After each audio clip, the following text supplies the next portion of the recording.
Donald Trump is already speaking, his voice amplified over the din of the Iowa State Fair. But the message is not the one farmers expected. He isn't promising them better markets or a revival of exports. Instead, he is pleading publicly and repeatedly for China to return as a buyer of U.S. soybeans. "I hope China will quickly quadruple its soybean orders," he posted on Truth Social on August 10th. A plea that carried the cadence not of a negotiator dictating terms, but of a seller desperate to unload a harvest about to flood storage bins. The contradiction is stark. The president who once called tariffs a farmer's shield is now asking the very country he sanctioned to rescue those same farmers. Behind this moment lies the sharpest reversal in U.S. agricultural trade in decades. Customs data show that in the first half of 2025, China exported 127,000 tons of soybean oil, more than its total for the whole of 2024. According to Bloomberg, that figure represents not just a number, but a symbolic inversion. A country once synonymous with insatiable soybean imports is now sending processed oil abroad. Inventories inside China have ballooned 70% since May to 12 million tons, leaving Beijing little choice but to push the surplus into world markets. The buyers snapping it up are South Korea, Malaysia, and India, countries that not long ago relied heavily on U.S. shipments. The causes of this glut trace back to choices made years earlier. China's soybean crushers maintain relentless output to produce meal for livestock feed, ensuring domestic protein security. The unintended product was a flood of oil turned from waste into revenue by rising biodiesel demand overseas. But the more significant shift is China's willingness to import soybean meal directly from Argentina, something it avoided until tariffs and politics changed the calculus. In late 2024, Argentina cut export duties, and by early 2025, its soy meal had begun flowing into Chinese ports. As Arlen Sutterman, chief commodities economist at StoneX, told Reuters, these purchases send a message to Washington that Beijing is ready to bypass U.S. soybeans even if Brazil falls short. The implication is unmistakable. The United States has been written out of the script it once dominated. This creates a crisis not only of trade but of timing. U.S. farmers are approaching harvest, the moment when supply peaks, and they rely most heavily on foreign demand. The Department of Agriculture reported that in 2024, soybean exports were worth $12 billion, with China historically accounting for more than half of those sales. Without China, bins fill, prices sag, and the economics of farming tilt toward insolvency. The irony is inescapable. Tariffs designed to strengthen farmers have left them more dependent than ever on a market that no longer feels compelled to buy. China, meanwhile, holds leverage from multiple sources. Brazil has expanded output to record levels, shipping more than 100 million tons in 2024, according to Brazilian National Supply Company. Argentina, Uruguay, and Paraguay collectively add another 30 million tons of supply. Victor Torius, senior analyst at Rabobank, explained in the Financial Times that China could source its full annual demand from South America if necessary. In other words, the contingency plans that once seemed temporary have matured into permanent alternatives. Markets reacted instantly to Trump's plea. Chicago soybean futures jumped as much as 8% in a single day, the sharpest gain in 4 months, according to the Wall Street Journal. But this was speculative momentum, not evidence of new sales. Traders bet on the possibility of Chinese orders. Yet by the week's end, no significant contract had been announced. The rally underscored a broader problem. Confidence in policy pronouncements has become divorced from actual trade flows. Let's pause here, because this was not supposed to happen.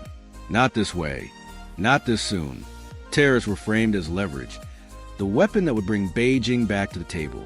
Instead, they accelerated China's diversification. By 2020, Chinese officials had already approved Argentine soy meal imports. By 2025, those imports became reality. What was once an option is now a pillar. The contradiction is brutal. Trump is leaning on tariffs as proof of toughness. Yet, the tariffs themselves push his adversary into the arms of other suppliers. That raises a question Trump did not ask in Iowa, but farmers are asking quietly in their barns. What if China never comes back? USDA data already show U.S. global soybean market share falling from 36% in 2017 to below 27% in 2024. Bloomberg reported that U.S. farm bankruptcies, though down from pandemic highs, ticked upward in the Midwest last year as export volumes eroded. If China sustains its pivot, the next decade could see U.S. agriculture facing a structural loss, not a cyclical downturn. The geopolitical layer deepens the tension. Trump thanked Xi Jinping in his post without elaboration. Gratitude from a president known for calling China an adversary raised eyebrows on Wall Street and in Washington. Analysts told Reuters the gesture was, uncharacteristic and unexplained. Was it an attempt at flattery to coax purchases? Or maybe a signal of concessions behind closed doors? In either case, the image was one of reversal, a White House once defined by confrontation, now reliant on Beijing's goodwill to absorb American surplus. Meanwhile, South America is not standing still. Brazil has invested billions in port infrastructure, slashing transit costs and accelerating load times.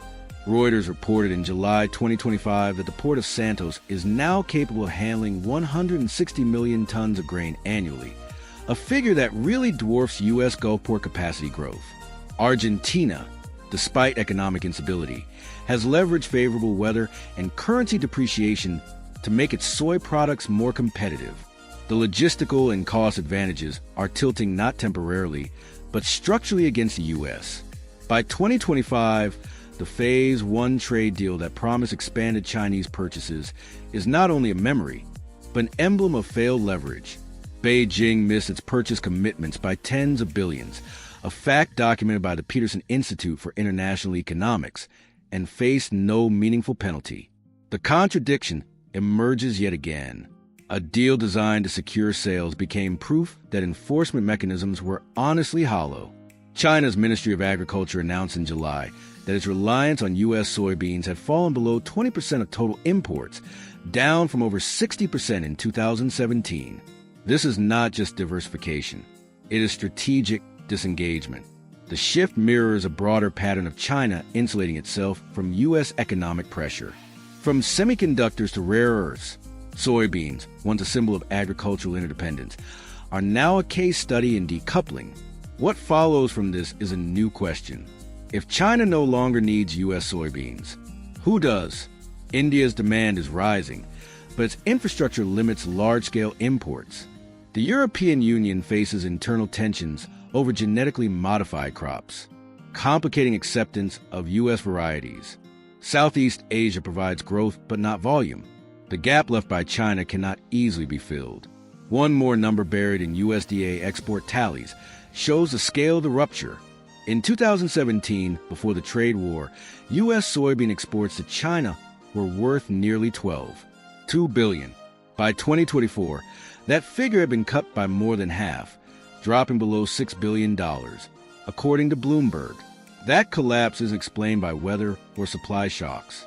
Brazil's output has surged past 150 million tons, with Reuters reporting record planting across Moroso, while U.S. acreage has stagnated.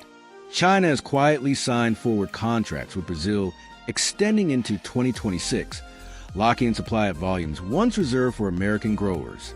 At the same time, U.S. farmers face financial pressure from rising input costs. Fertilizer prices in 2025 remain 35% higher than pre-pandemic levels, according to the Wall Street Journal, eroding margins even as export revenues shrink. This dual squeeze, fewer buyers abroad, higher costs at home, is accelerating farm consolidations across the Midwest. Federal Reserve Bank of Kansas City data show a marked rise in distressed land sales this year. The viral edge of the story is not just Trump's plea, but the image it projects. A superpower's farmers squeezed by global rivals and domestic policy, watching their largest market vanish in real time. And so the scene returns to Trump, not the triumphant negotiator of 2019, but the incumbent president of 2025. Standing before farmers whose livelihoods have become bargaining chips, he speaks of strength, but his tone betrays urgency. The paradox is complete. The farmer's defender has become their supplicant. Zooming out, the irony is even sharper. The trade wars were framed as a way to restore U.S. leverage. Instead, they accelerated the very dependency shift Washington feared by forcing China to seek alternatives. Tariffs hastened the rise of South American agriculture and entrenched Beijing's strategy of supply security. In global trade, once a buyer builds a reliable alternative, the old seller rarely regains its dominance. History shows this in energy markets, in minerals, and now in soybeans. For the U.S., the collapse of its largest agricultural export market is not just a policy failure, but a reordering of power. Trump's plea is not simply about farm goods. It is a reflection of a deeper reversal in which the leverage once claimed has slipped away, leaving behind only the irony of a superpower begging to be bought.